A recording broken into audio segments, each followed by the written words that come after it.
The Stoic philosophers, Marcus Aurelius, Seneca, Epictetus, they weren't just thinkers. They were warriors of the mind. Men who understood that life wouldn't always be fair, people wouldn't always be kind, and yet your response could still be powerful. They taught that external insults are nothing compared to internal weakness, and that most people who lash out at you are simply losing a battle with themselves. So when someone tries to make you feel small through sarcasm, subtle jabs, or backhanded compliments, the Stoics would urge you not to react, but to observe, not to absorb, but to see through it. And once you begin to apply that lens, something shifts. You begin to understand that belittling behavior isn't strength, it's insecurity in disguise. That brings us to part 1. Recognize their insecurity. Their need to diminish you reveals who they really are. Sometimes the people who try to make you feel small aren't doing it because you're weak. They're doing it because they are. That may sound strange at first, even contradictory. But once you start seeing the world through a Stoic lens, something profound becomes clear. People who belittle others are often carrying something heavy they don't want you to see. So instead of lifting themselves up, they push others down, not out of confidence, but out of quiet, desperate insecurity. Think about it. Have you ever walked into a room feeling good, grounded, calm, and then suddenly someone takes a jab at you? Maybe it's subtle, a sarcastic remark about your clothes, your ideas, your voice, your dreams. It lands like a pebble, but it echoes, and for a moment you wonder, was that about me? Or was that about them? Stoicism teaches us to step back and observe, to remove ourselves from the emotional impact and look at the pattern. Because almost always what seems like an attack on your worth is actually a confession about theirs.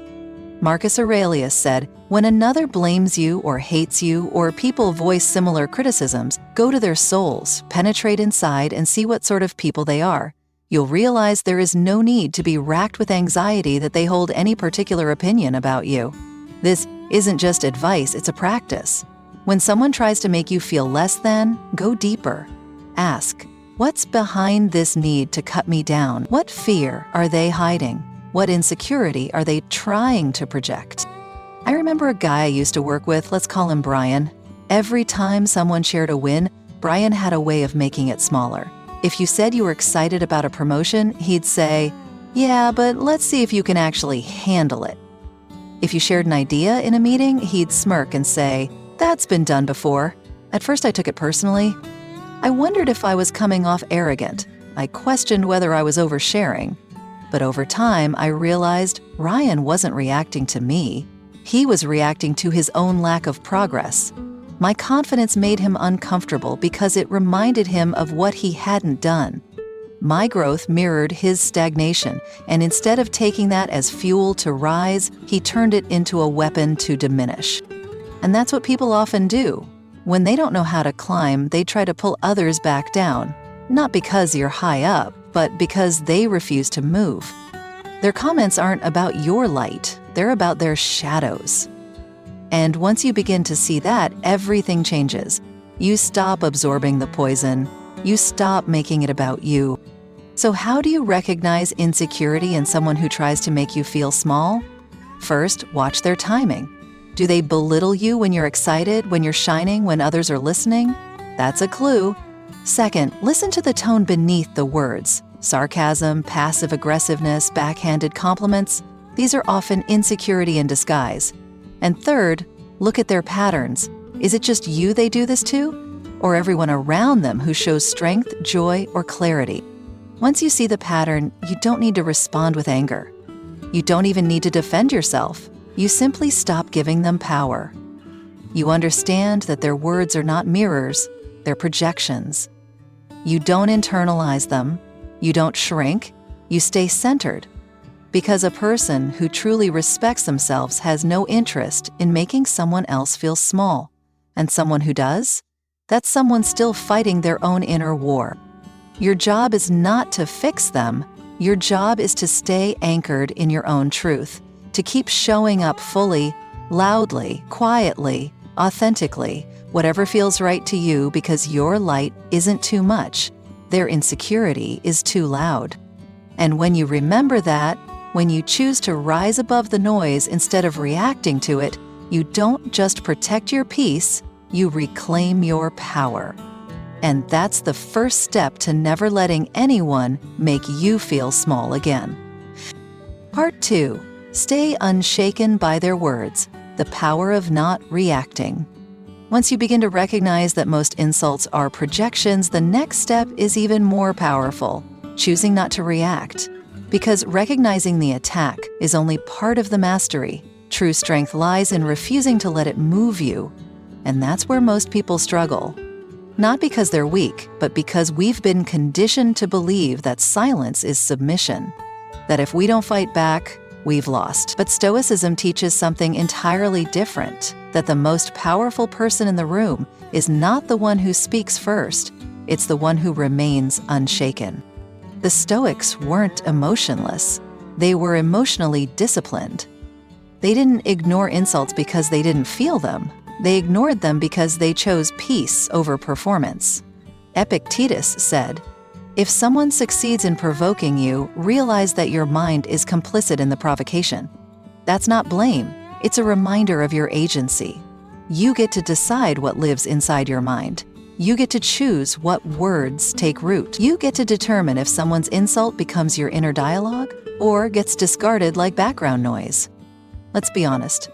It's hard. When someone says something cruel, dismissive, condescending, it stings. It hits your chest, your pride, your sense of worth. And everything inside you wants to respond, to defend, to correct, to prove that you're not what they say you are.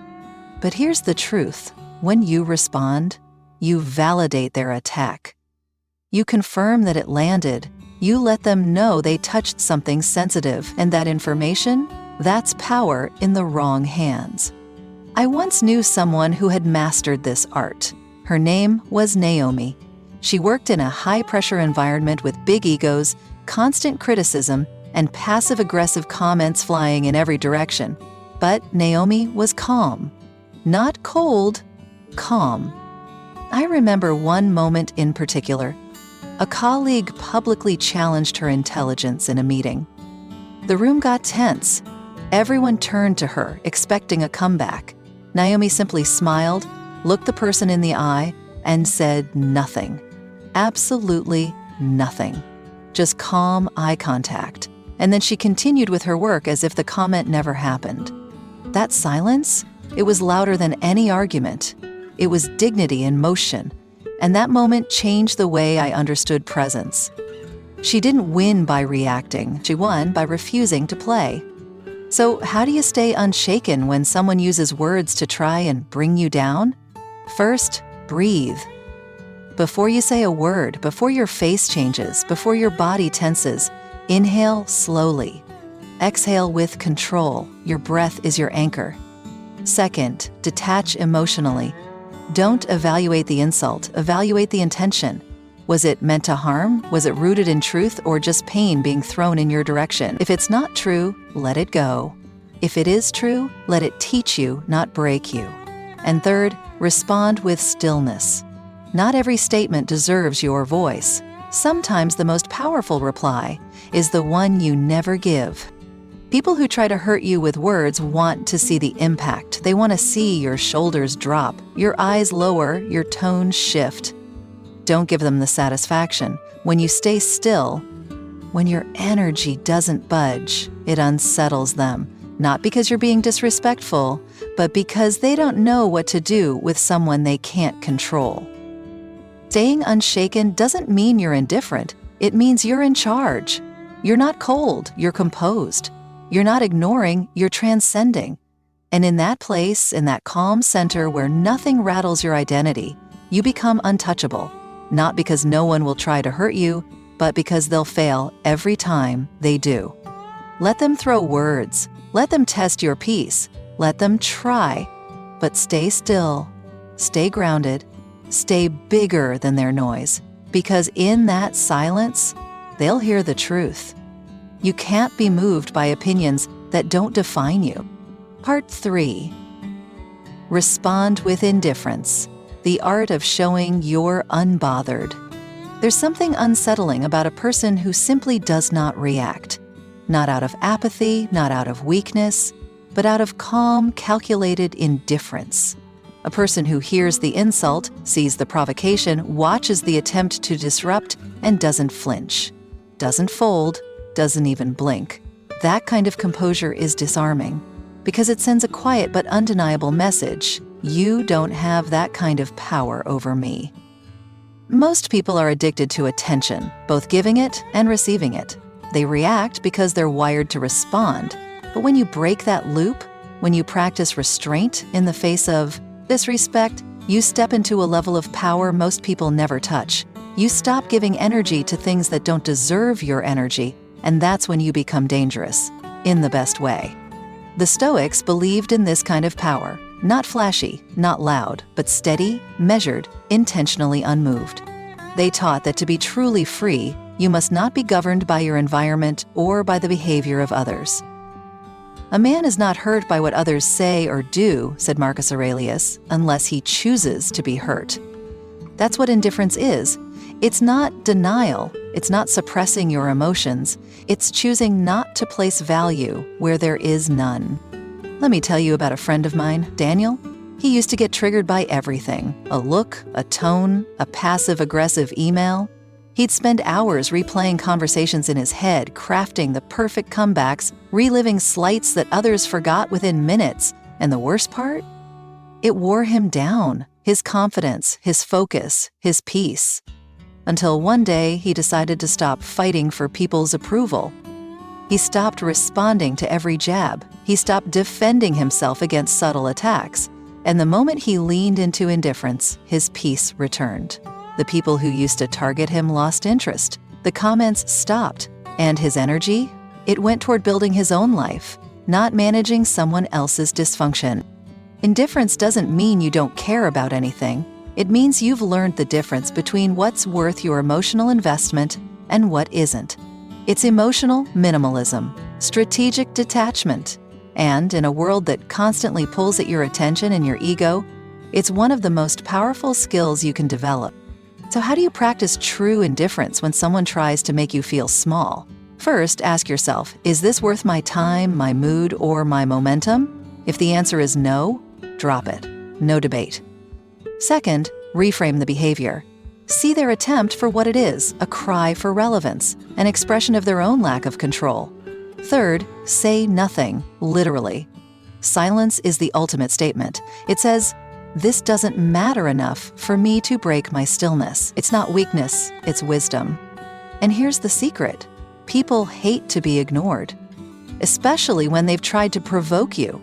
Your indifference robs them of the drama they're craving. It makes them question themselves instead of validating their power over you. And that's how you win without ever raising your voice. So the next time someone tries to poke at your insecurities, tries to get a rise out of you, tries to drag you into their chaos, pause. Then choose silence. Choose to be unmoved. Let them scream into your stillness. Let them shrink in the space your indifference creates. Because when you stop giving your reaction to people who don't deserve it, you don't just protect your peace. You remind the world that your value isn't up for debate. And that right there is the kind of strength they never see coming. Part 4. Let your actions speak. When presence says what words never could. At some point, you realize that talking won't save you, that explanations won't protect your worth, that arguing with someone who's determined to misunderstand you is just noise echoing into a wall that was never meant to listen. And when that moment comes, when you feel the futility of words, you step into a higher form of communication, your actions. Stoic philosophy has always emphasized this truth. Epictetus didn't teach his students to be clever in debate. He taught them to embody the principles. Marcus Aurelius didn't waste his days defending himself against criticism. He lived in a way that silenced it. They all knew something we often forget. Words are cheap, but action echoes. See, when someone tries to make you feel small, the first temptation is to speak louder, to defend your intelligence, to explain your decisions, to make them see you for who you are. But the reality is, people who want to belittle you aren't interested in seeing you clearly. They're invested in the story they've created about you, the one where they feel bigger by making you smaller. And no explanation will change a story they don't want to unwrite. So what do? You stop wasting your breath. You stop trying to convince. You stop debating with those who are rooting for your downfall. And you let your life speak. You let your work speak. You let your consistency, your growth, your resilience speak so loudly that they eventually fall silent, not because you shut them down, but because their narrative can't survive your reality. Let me tell you a quick story. A woman I once coached, we'll call her Maya, worked in a toxic office environment. Every time she pitched an idea, a certain colleague would roll their eyes. Every success she had was brushed off or credited to someone else. And at first, Maya tried to reason. She had meetings, sent clarifying emails, tried to fix the misunderstandings. But nothing worked. Until she decided she was done talking. From that point on, she focused solely on execution. She showed up, delivered more than expected, grew past the ceiling they tried to put over her. And you know what happened? Months later, that same colleague who had once mocked her quietly came to her asking for advice. Not because she'd convinced him with words, but because she'd proven herself with action. That's the power of letting your actions speak. There's no defense more graceful, no comeback more powerful, no reputation more untouchable than the one built on undeniable results. It's not loud, it doesn't announce itself, but when it arrives, it changes everything. So how do you live this way? First, get clear on who you're trying to impress. If your answer is people who doubt me, stop right there. You're not here to perform for doubters. You're here to fulfill your potential. Second, be consistent in your values, not just in what you say, but how you show up when no one's watching. People forget what you say, but they never forget how your presence made them feel. And third, let your track record do the talking. Your discipline, your kindness, your results. That's your language now. No shouting, no defending, just momentum. Remember, real influence doesn't need a microphone. It builds slowly, quietly, in the way you live, not the way you argue. And when your life becomes the message, when your success becomes the reply, you no longer need to win battles in conversation, because you've already won something far greater, your self-respect. And that, in the end, is what silences every critic without saying a single word. Part 5. Set firm boundaries, because respect isn't asked for, it's enforced. There comes a time in your growth when you stop asking people to treat you better and you start making it non-negotiable. Not by yelling, not by begging, not by explaining your worth over and over, but by quietly drawing a line. A line that says, this is where I end, and this is where your access to me ends too. And that line? That's called a boundary. The Stoics didn't talk about boundaries the way we do today, but they practiced them in the most essential way, by living in alignment with their values and refusing to allow outside chaos to disrupt their inner peace. They weren't focused on controlling others. They were focused on mastering themselves, and in doing so, they became the kind of people who were not easily shaken, not easily used, and never easily disrespected. Because they knew something many of us forget. People will treat you however you allow them to. When someone tries to make you feel small, belittle you, mock you, cross the line with their sarcasm or their passive-aggressive jabs, they're not just testing your feelings, they're testing your standards. They want to see how much of your dignity you're willing to trade for their approval, and if you let them, they will keep taking, piece by piece, until one day, you don't even recognize the version of you that's still standing there. But you have a choice, and it starts with deciding what is no longer acceptable in your life. I once worked with a client, we'll call her Olivia. She was kind, generous, always the one others leaned on. But people took advantage of that.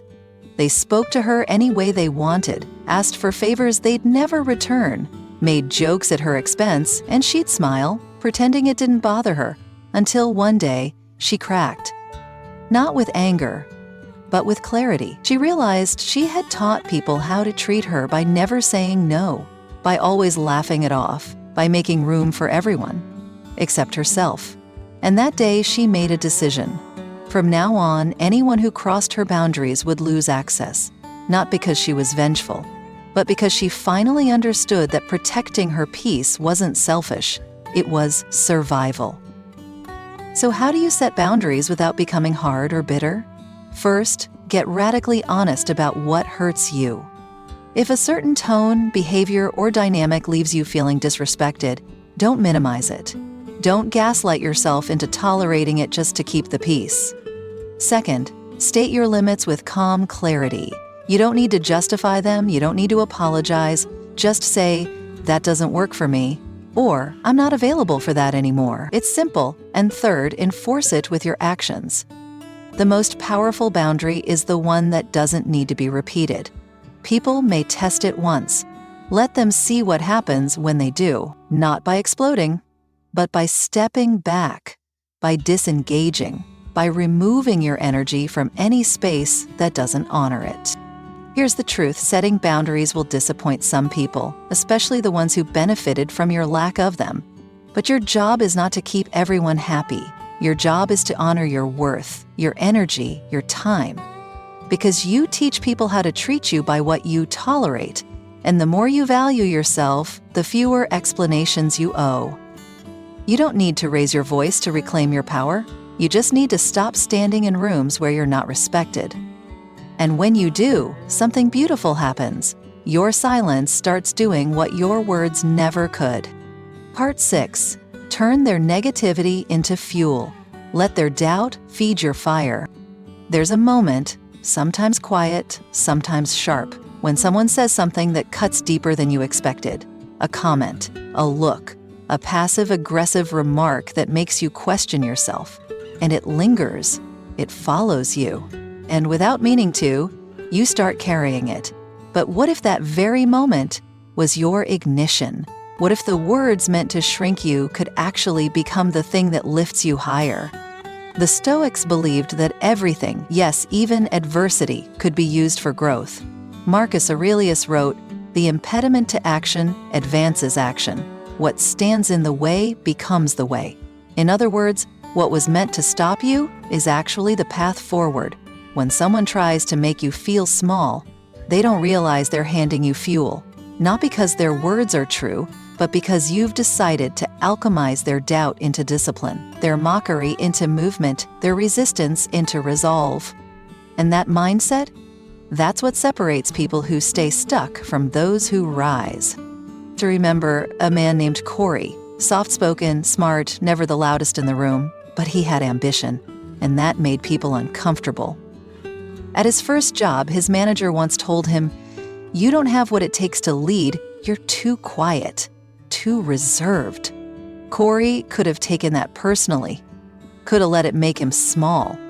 But instead, he wrote it down, not as a wound, but as a promise. And every day after that, he showed up earlier, studied harder, spoke with more clarity, not to prove the manager wrong, but to prove to himself that he was more than anyone else's limitation. Fast forward 5 years, Corey wasn't just leading a team, he was leading the entire department. And that manager? Gone. But the lesson remained. The most powerful transformation happens when you turn someone's negativity into your next level. So how do you actually do this? First, stop asking for approval from people who don't have the capacity to see you. Their doubt is not your truth. It's their limitation projected outward. Second, write it down. Every insult, every comment, every "you can't." Don't internalize it. Document it, and then revisit it, not to dwell, but to refocus. Third, use it in the gym, in your study, in your solitude. Let it echo in your silence, not to torment you, but to...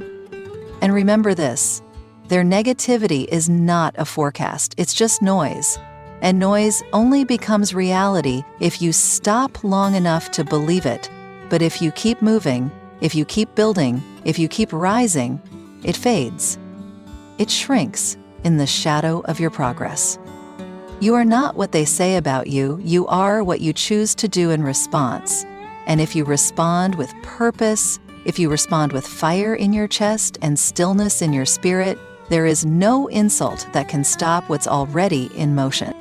So let them talk, let them doubt, let them throw shadows at your name. You stay busy turning every ounce of that darkness into light, because when the day comes that you succeed, and it will come, you won't need to remind them of what they said. Your success will speak. Your energy will change the atmosphere, and the same people who tried to hold you down will realize they only made you stronger. Part 7. Surround yourself with those who uplift you, because who you're around shapes who you become. No matter how strong you are, no matter how much emotional discipline you've cultivated, no one thrives in a toxic garden. You can be deeply rooted, full of potential, focused on growth, but if the people around you constantly throw shade, question your worth, or subtly celebrate your struggle, it'll wear you down. Not all at once, but slowly, quietly, until one day, you wonder why you feel so heavy in your own life. And that's when it hits you. Who you're surrounded by is either watering you or draining you. The Stoics were incredibly mindful of influence. While they preached resilience and inner mastery, they also warned against spending too much time with those who gossip, complain, or mock others. Why? Because energy is contagious. Marcus Aurelius said the things you think about determine the quality of your mind. Your soul takes on the color of your thoughts. And I'd add, your thoughts often take on the color of your company you keep. Think about it. When you're around people who belittle others, criticize ambition, or make backhanded compliments feel normal, you start to internalize that as the standard. You lower your frequency just to fit in. You hide your light to avoid judgment. And over time, you shrink, not because you lost yourself, but because you tried to survive in an environment that wasn't meant to hold your growth. I remember someone named Lena, brilliant, driven, empathetic, but stuck in a circle of friends who found ways to undercut her wins. When she got a raise, they said, "Must be nice to be lucky." When she shared a creative idea, they'd joke, "Don't overthink it, we're not saving the world." For years, she kept playing small just to stay accepted, until one day she made a decision. What if the problem isn't me? What if it's who I'm standing next to? She started creating distance, slowly, quietly, and began intentionally seeking people who inspired her, challenged her, believed in her. Within months, everything changed. Her energy, her courage, her self-mu. Not because she became someone new, but because she was finally in a place where her true self could breathe. So, how do you surround yourself with people who uplift you? First, pay attention to how you feel after interactions. Do you feel expanded or drained? Seen or diminished? Energized or second-guessed? Your emotions are data. Don't ignore the patterns. Second, start being intentional with your energy. You don't need to cut people off with drama or bitterness, but you do need to guard your time, your conversations, and your vulnerability. And third, actively seek aligned souls, people who are walking their own path with integrity, people who clap when you rise and stand beside you when you fall, people who don't need you to shrink in order to feel big. The truth is, your environment will either grow your greatness or suffocate it, and you get to choose. It may be uncomfortable at first. You may feel alone for a while, but I promise you, your tribe is out there. People who speak life, not doubt. People who value honesty over performance. People who inspire you not by what they say, but by how they live. And when you surround yourself with that kind of energy, something powerful happens. You start to believe in yourself differently. You start to walk taller, speak with more clarity, breathe with more peace, not because someone gave you permission, but because they reminded you of what was already inside you. You don't need an audience, you need alignment. And when you find it, you'll never again feel the need to beg for respect, because you'll be too busy building in a space that sees your value, even in silence. Part 8. Remember your own worth. even when they try to make you forget. There will be moments in life when the world feels quieter than usual, when the compliments fade, the recognition stops, and the people you thought would support you go silent, or worse, turn against you. You'll be tempted to doubt yourself, to shrink, to internalize their indifference as proof that maybe you're not enough. But here's the truth. Your worth is not something other people give you. It's something you wake up with. It's not built on applause. It's not measured in likes. And it's definitely not dictated by people who only show up when it's convenient for them. You are born with value. That's not philosophy, that's fact. The problem is we forget. Not all at once, but in pieces. Every time someone talks down to us, every time we're overlooked, dismissed, rejected, every time we try to express who we are and someone mocks it, ignores it, or twists it into something ugly, we forget.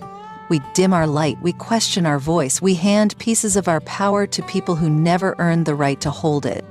And that's where the Stoic mindset becomes more than just a practice, it becomes a lifeline.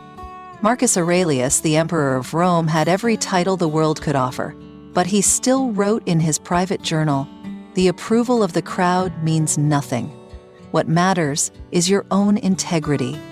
He understood that validation is temporary, but self-respect, that's permanent. It's yours, even in silence, even in rejection, even when no one is watching. I once knew a man, call him Eli, who was constantly overlooked. In meetings, his ideas were ignored. At family gatherings, he was the quiet one in the corner. And after years of that, he started believing the lie that maybe he wasn't interesting, maybe he wasn't capable, maybe he didn't matter. Until one day, something shifted. He stopped trying to be impressive, stopped seeking approval, and started showing up with quiet purpose. He began living for his own standard, building something of value, not for applause, but for legacy. And as he grew, people started paying attention. But by then, he didn't need their validation, because he had already reclaimed his own. So how do you remember your worth when others try to make you forget? First, stop measuring yourself by how others treat you. Their ability to love, respect, or understand you is a reflection of them, not a verdict on you. Second, remind yourself daily of your values. Write them down, speak them out loud. Anchor yourself in what you stand for. And third, treat yourself the way you wish others would. Set boundaries, speak kindly to yourself. Celebrate your quiet wins. Don't wait for someone else to honor your existence. Lead the way. Because here's the truth. People may try to make you feel small, but that only works if you forget who you are. When you remember fully, fiercely, without apology, there is nothing they can take from you. You stop chasing rooms that don't see you. You stop explaining yourself to ears that were never open. You stop shrinking into roles that were never meant for your greatness.